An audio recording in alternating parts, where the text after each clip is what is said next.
I will. दोस्तों नमस्कार।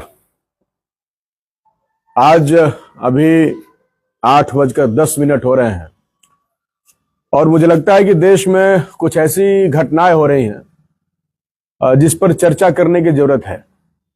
ऐसे तो सोशल मीडिया पर पोस्ट के माध्यम से या सड़कों के माध्यम से हम लोग आपके बीच में अपनी बातों को रख रहे हैं, लेकिन मुझे लगता है कि सोशल मीडिया का यह प्लेटफॉर्म भी बहुत जरूरी है और इसको भी फॉलो करने वाले लोगों को ये बात जानने की आवश्यकता है। बहुत तरह का भ्रम समाज में फैलाने की कोशिशें हो रही हैं। आज के इस लाइव सेशन में मैं दो विषयों पर बात करूंगा। एक तो बिहार में जो नीतीश कुमार का हिजाब खींचने का प्रकरण है, इस विषय पर, चूंकि इस विषय पर कुछ बात करना जरूरी है। दूसरा जो कल आधी रात में बिल पास हुआ संसद भवन में, जी राम जी, जिसमें पूरा महात्मा गांधी उनके कंसेप्ट को खत्म कर दिया गया, इस पर दोनों विषयों पर बात करेंगे। बहुत संक्षेप में बात करेंगे और मैं समझता हूं कि जरूर आप इन सब बातों को समझेंगे और इस पर बहुत ही सहानुभूति के साथ आप सब विचार करेंगे। बात यह समझिए कि 2-3 दिन पहले की घटना है। मुख्यमंत्री नियुक्ति पत्र बांट रहे थे। हालांकि यह ट्रेंड इधर शुरू हुआ है जब से मोदी जी प्रधानमंत्री बने। इसके पहले इस देश में कभी नियुक्ति पत्र नहीं बांटा जाता था। आपको पता है, बहुत सारे लोग होंगे जो पहले नौकरी कर चुके होंगे। आप परीक्षा देते थे, इंटरव्यू देते थे, ज्वाइनिंग लेटर आपके घर डाक से आता था और फिर डाक पर लिखे हुए पते पर जाकर के ज्वाइन करते थे। कोई सरकार नियुक्ति पत्र नहीं देती थी, कोई फोटो नहीं खिंचवाता था।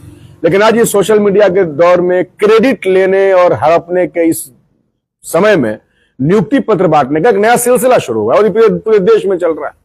नौकरी कम लोगों को देना है और नियुक्ति पत्र ज्यादा लोगों को बांटना है। तो नियुक्ति पत्र बांटते समय अचानक नीतीश कुमार जी भूल गए कि वो मुख्यमंत्री। ऐसा ही मैं इसलिए कह रहा हूं क्योंकि अगर उन्हें याद होता कि वो मुख्यमंत्री हैं तो शायद वो अपने हाथ से नियुक्ति पत्र लेने वाली महिला का हिजाब नहीं खींचते, लेकिन वो भूल गए। अब उनको भूलने की बीमारी है, ये मैं नहीं कह सकता क्योंकि किसी डॉक्टर ने इस बात की अभी तक पुष्टि नहीं की है, लेकिन उन्होंने खींच दिया। हम लोगों ने उसका विरोध किया और स्वाभाविक तौर पर मुझे लगा, जब मैंने पहली पोस्ट फेसबुक पर लिखा तो मुझे लगा कि देश भर में, राज्य भर में नौजवानों की सहानुभूति मिलेगी और लोग इसकी आलोचना करेंगे और मुख्यमंत्री इसके लिए खेद प्रकट करेंगे कि उनसे जो हुआ गलती हुआ। लेकिन मामला उल्टा हुआ और कई सारे लोगों को मैंने देखा, ऐसे लोगों को जो समाज में अपने आप को बहुत इज्जतदार कहते हैं, जो कई सारी अच्छी अच्छी बातें सोशल मीडिया पर पोस्ट करते हैं, मैंने देखा कि इस मामले को धार्मिक एंगल से देख रहे हैं।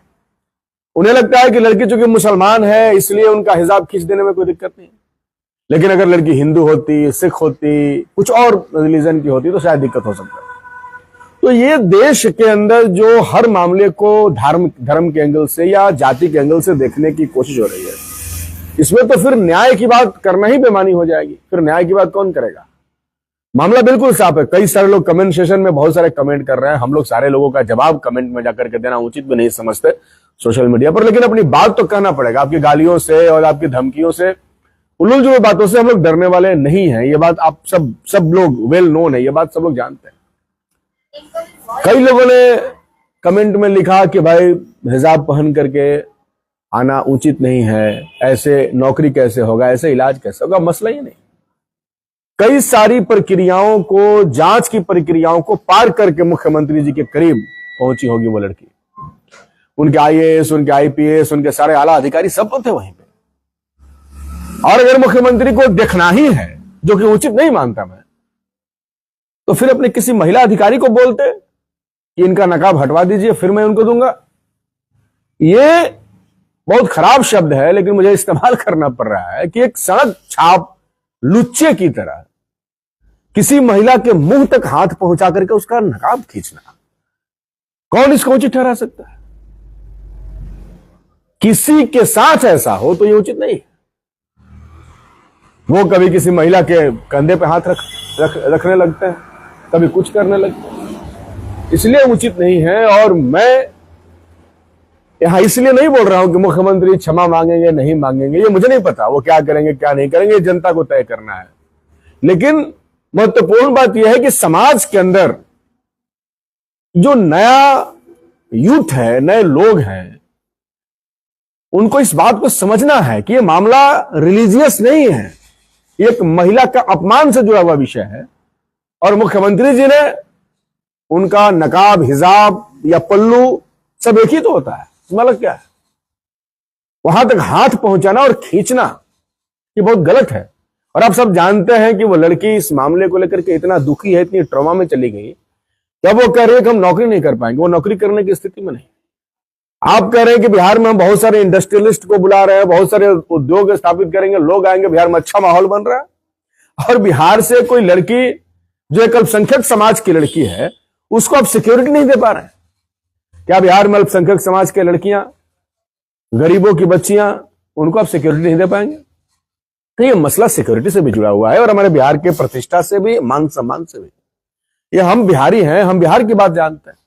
और हमारे राज्य का एक मुख्यमंत्री इस तरीके से सड़क छाप लोगों की तरह बिहेव करेंगे किसी के साथ, और हम नहीं बोलेंगे, ये कहां सही है? कल हमने देखा कि प्रशासन ने एक एडवाइजरी जारी कर दिया कि अब मुख्यमंत्री का नियुक्ति पत्र बांटते समय कोई स्क्रीनिंग नहीं होगी, वीडियो कुछ नहीं। क्या मतलब है?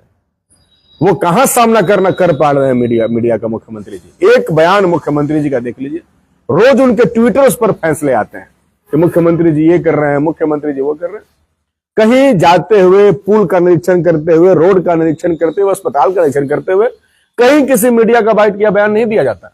सारे तरफ से अधिकारी घेरे लगते हैं, सारी तरफ से बीजेपी के मंत्री घेरे रहते हैं, और वो सब चले जाते हैं घूम करके, ट्विटर पे चलता है। राज्य की जनता को अपने मुख्यमंत्री के स्वास्थ्य के बारे में और उनकी हरकतों के बारे में जानने का अधिकार है। इसलिए जो भी शासन प्रशासन उनके साथ है, उसको राज्य की जनता को यह बताना होगा कि आखिर मुख्यमंत्री की ये जो अबनॉर्मल घटनाएं हैं ये क्यों हो रही है। तो ये विषय है। मैं आप लोगों से आग्रह करूंगा कि इस विषय पर संवेदनशील होना जरूरी है। बिना मतलब का ज्यादा पैनिक करने की आवश्यकता नहीं है। वो लड़की हमारी बहन है, हमारी समाज की रहने वाली है, हम लोग उनके सपोर्ट में हैं। और मुख्यमंत्री जी ने जो किया वो कहीं से भी उचित नहीं है। एक महिला का, जेंडर का और कह लीजिए कि उनके अपमान का एक विषय है, इसलिए इसको एक अपमान के रूप में हम देखते हैं। और मुख्यमंत्री जी अगर चाहते हैं इससे बाहर निकलना तो डेफिनेटली उनको सिर्फ उसी महिला से नहीं बल्कि राज्य की तमाम महिलाओं से उन्हें क्षमा मांगना चाहिए कि उन्हें इस तरीके की हरकत नहीं करनी चाहिए। और ये बिहार में नहीं, देश और दुनिया भर में लोग इसकी आलोचना कर रहे हैं, तो इस पर भी उनको ध्यान देना चाहिए। दूसरी बात, अभी चूंकि अलग अलग वीडियो बनाना इतना आसान नहीं होता। दूसरी बात, अभी जो संसद भवन में नया मनरेगा का कानून पास हुआ, इस पर 2 मिनट में मैं अपनी बात रखना चाहूंगा। मनरेगा महात्मा गांधी राष्ट्रीय रोजगार गारंटी योजना लंबे समय से चली आ रही है और इसमें डिमांड ऑन जॉब होता है। मजदूर जाएगा, काम मांगेगा और काम मिलेगा। अभी तक कई वर्षों का देश का आर्थिक सर्वेक्षण का रिपोर्ट है कि 100 दिन का काम मजदूरों को नहीं मिलता। हम लोगों ने देखा है कि किस स्तर का भ्रष्टाचार मनरेगा में है। पता चलेगा कि मजदूरों का फोटो डाल करके पैसा निकाल लिया गया। और कई बार ऐसी अखबार में घटनाएं छपी हैं कि जून के महीने में स्वेटर पहन करके मजदूर काम कर रहे हैं, ऐसा फोटो लगा करके पैसे निकाल लिए जाते हैं। तो लगातार मनरेगा में मजदूरों के काम कार्यों का भी कटौती होता रहा है और उनके जो मांग रहे हैं उसको कभी पूरा नहीं किया गया। हम लोग गांव के गरीबों से जुड़े हुए हैं, हमारी राजनीति उनसे जुड़ी हुई है।